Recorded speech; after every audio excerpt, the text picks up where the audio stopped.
शेतकरी मित्रांनो, बऱ्याच जागेवरती आता राजमा काढणीसाठी आलेला आहे. परंतु योग्य काढणीची वेळ कोणती आणि कोणत्या अवस्थेमध्ये आपण राजमा काढल्यानंतर आपल्याला त्याचा फायदा होऊ शकतो. बरेच शेतकरी चुकीच्या पद्धतीने चुकीच्या वेळेस राजमा काढणी करतात आणि त्यांचं नुकसान हे होत असतं. तर आज या व्हिडिओमध्ये आपल्याला सांगणार आहे की राजमा काढणी ही कोणत्या वेळेवरती आपण केली पाहिजे. तर नमस्कार शेतकरी मित्रांनो, माऊली ॲग्रो या आपल्या युट्यूब चॅनलवरती आपल्या सर्वांचं स्वागत आहे. शेतकरी मित्रांनो, जो आता आपण राजम्याचा प्लॉट बघत असाल, हा प्लॉट ब्राझील वाघ्या या व्हरायटीचा हा प्लॉट आहे.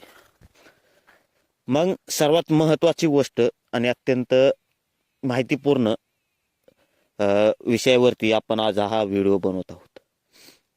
राजमा काढणी करत असताना बरेच शेतकरी चुकीच्या पद्धतीने काढणी करत असतात की जेणेकरून काय होतं, तर उशीर झाला तर शेंगा फुटतात, रानामध्ये भरपूर प्रमाणामध्ये आपल्याला नुकसान हे दिसतं. जर लवकर काढणी केली तर बुरशीचा प्रभाव येतो. मळणी करण्यासाठी त्याला चांगल्या पद्धतीने जे मशीनमध्ये आपण काढ टाकतो त्याचं चांगल्या पद्धतीने निघत नाही आणि आपले जे दाणे असतात राजमा पिकाचे त्यांचा भुगा होत असतो. मग यासाठी योग्य वेळ कोणती? तर शेतकरी मित्रांनो, जो आता आपण प्लॉट बघत असाल, हा प्लॉट आता काढणीसाठी आला आहे.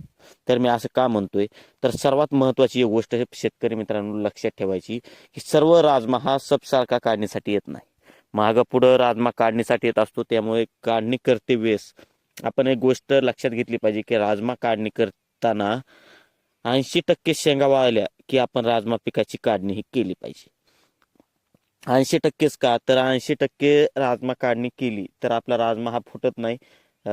चवाळ्यावरती आपण खाली हातरणी करून त्याच्यावरती आपण राजमा वाळू घालू शकतो की जेणेकरून आपल्याला नुकसान होत नाही. जर अशा पद्धतीने रानामध्ये जर शेंगा फुटून खालच्या खाली जर दाणे पडले तर आपल्याला ते वेचता देखील येत नाहीत आणि आपल्याला त्याचं नुकसान हे होत असतं. मग 80% म्हटलं तर कशा पद्धतीने आपण ओळखायचं? तर शेतकरी मित्रांनो, राजमा पिकाचं काय होतं की सुरुवातीच्या काळामध्ये पानं पूर्णपणे झडून जातात. पानं कसल्याही प्रकारचे राहत नाहीत. आता कुठं तुम्हाला थोड्या प्रमाणामध्ये पानं दिसत असतील.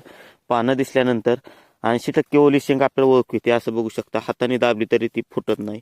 जास्त प्रमाणामध्ये थोडी सरदल्यासारखी शेंग होत असते. जास्त देखील अशा पद्धतीने ओली असली तरी काढू नका. शक्यतो अशा पद्धतीने झाली की आपण लक्षात येतं आपल्या, आता काही शेंगा वाळलेल्या, आता कसं सकाळचा टाइम आणि दह्यावर पाडलेले त्यामुळे चिमलेले शेंगा आहेत. आणि काढणी करते वेळेस आणखी एक महत्वाची गोष्ट, शक्यतो आपल्याच्याने जर काढणी करण्याचा वेळ हा एकतर सकाळच्या वेळेस करा किंवा सायंकाळी वेळ करा 5च्या नंतर. कारण की उन्हामध्ये जर आपण त्याची काढणी केली तर कडकून जास्त प्रमाणामध्ये फूट होऊ शकते. 80% शेंगा वाळल्या की आपण त्याची काढणी करू शकता. परंतु एक गोष्ट आणखी एक महत्वाची, पानं पूर्णपणे झडले पाहिजेत. कारण की जर पानं जशा तसे राहिले तर बुरशीचा प्रभाव हा आपल्याला दिसून येऊ शकतो. आणि नंतर एक आपण अत्यंत महत्वाची गोष्ट एक करायची, आपण काढणी केली की ज्यावेळेस आपण वाळू घालतो त्यावेळेस पातळ प्रमाणामध्ये वाळू घालायचं. सोयाबीन सारखा ढिगारा घालायचा नाही किंवा गंज लावायची नाही की लवकरात लवकर त्याची वाळणी होईल. आणि शेतकरी मित्रांनो, मळणी करते वेळेस आणखी एक महत्वाची गोष्ट, मळणी करते वेळेस आपण एक गोष्ट लक्षात ठेवा की जेवढा माल आपला वाळून जाईल त्या वेळेस आपण त्याची मळणी केली पाहिजे. कारण की ओलसर जर माल मळाला, तुम्हाला दाखवतो आता, जर आता हे बघू शकता आपण, हे देखील काढण्यासाठी आले परंतु काही शेंगा आता ह्यामध्ये ओल्यात. जर ओला दाना म्हणजे मधलं जे बी असेल ते बी जर ओलसर राहिलं,